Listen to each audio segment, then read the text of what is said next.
One wrong move, and the prophet would die. They lowered him slowly into the dark pit. The thick mud swallowed his body almost instantly.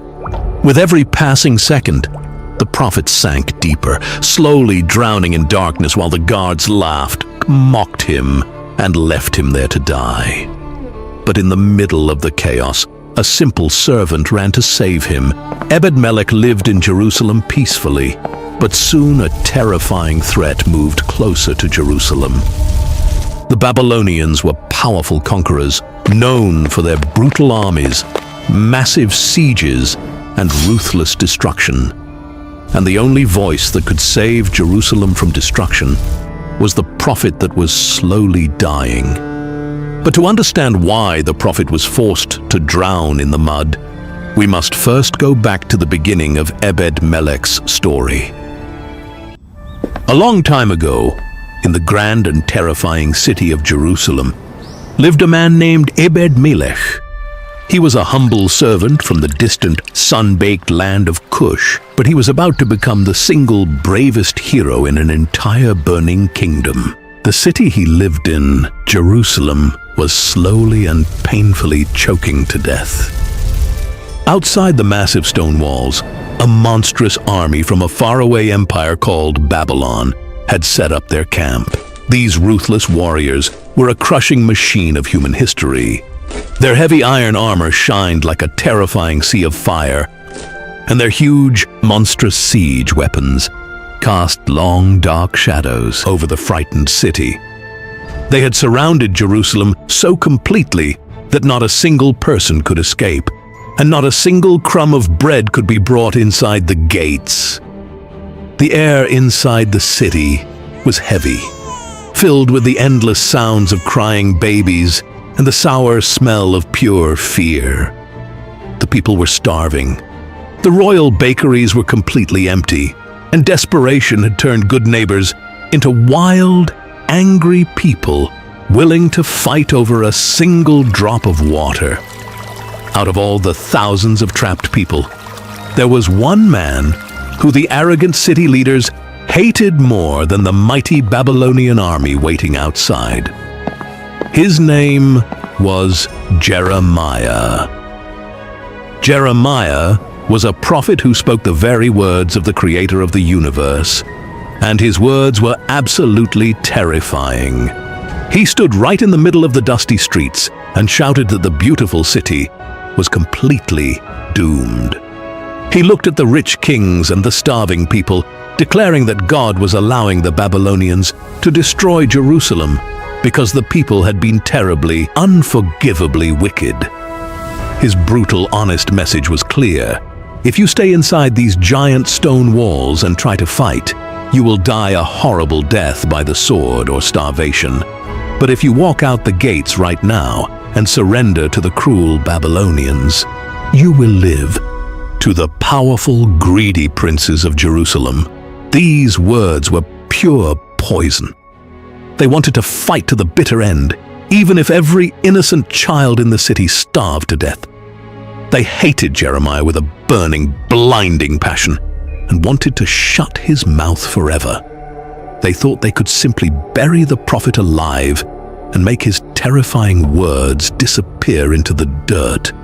But they had absolutely no idea that a quiet foreigner, watching from the dark shadows of the palace, was about to make a shocking decision that would flip the fate of the dying kingdom completely upside down. The vicious princes marched right up to King Zedekiah. The king wore a heavy, beautiful golden crown, but on the inside, he was a weak, terrified, cowardly little man. When the angry princes demanded that Jeremiah be taken away, the king just threw his hands up in the air, basically signing the great prophet's death warrant without lifting a single finger to stop them. The princes did not just want to kill Jeremiah quickly with a sharp sword. They wanted him to suffer a slow, agonizing, mind-breaking death. They dragged the old prophet violently away to a giant cistern, a massive, incredibly deep hole carved straight into the earth. Because of the horrible drought, there was no drinking water inside. But the bottom of this pitch-black pit was far worse than dry dirt. It was a thick, freezing, suffocating swamp of heavy black mud.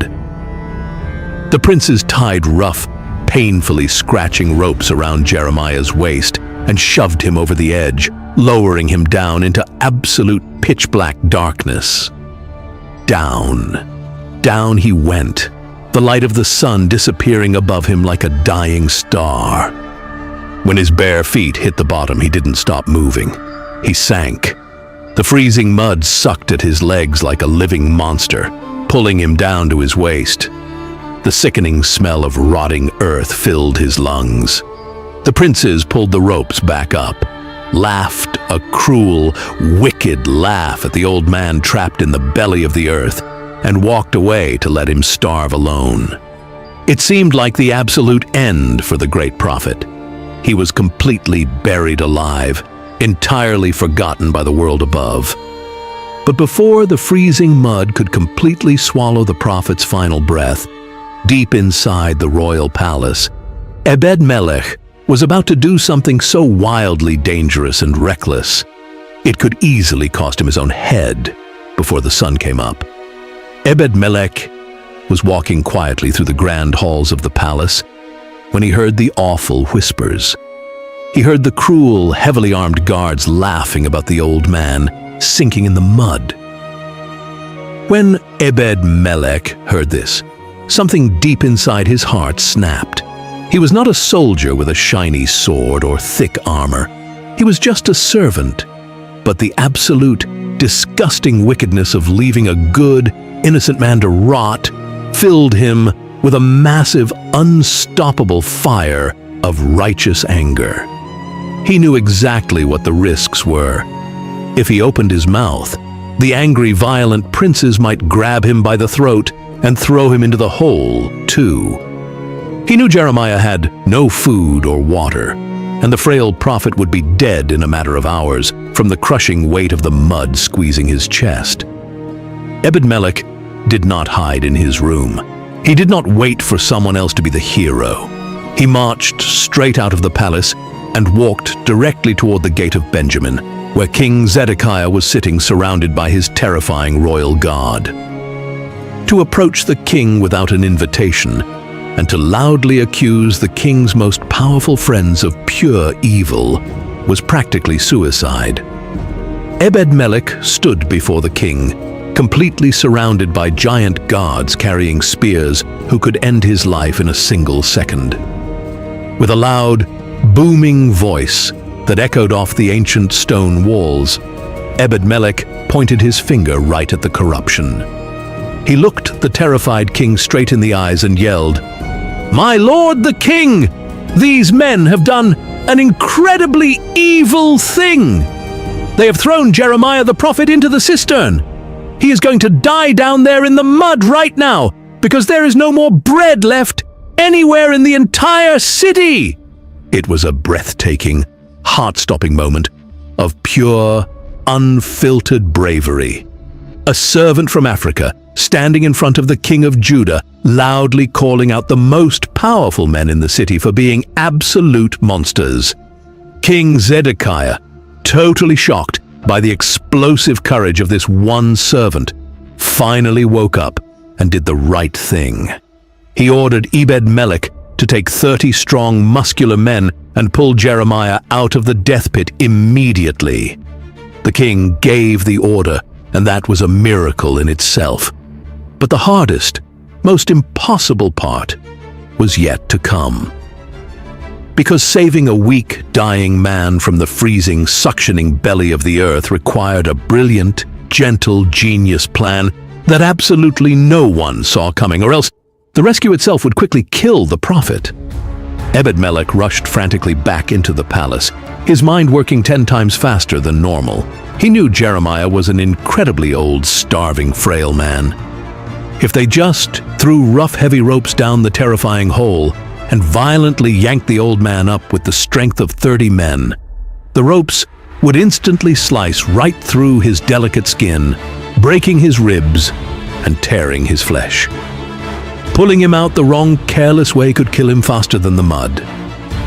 So, Ebed Melech ran down into a secret, dusty storage room deep under the royal treasury, where old, useless, forgotten things were thrown away. He frantically dug through the piles and gathered huge bundles of old, soft rags and pieces of worn-out, gentle fabric.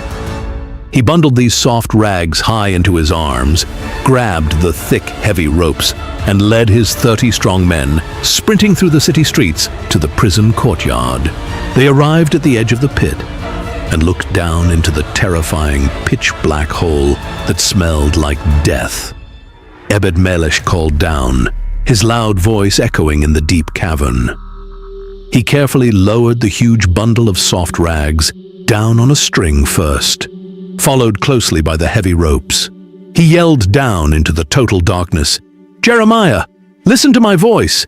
Take these old rags and put them securely under your armpits, and then wrap the heavy ropes tightly around the rags." It was an incredible sight. In a burning, starving city where people were literally killing each other in the streets for a dirty crust of bread, this foreign servant was taking the extra time to make sure an old man's skin wouldn't get bruised.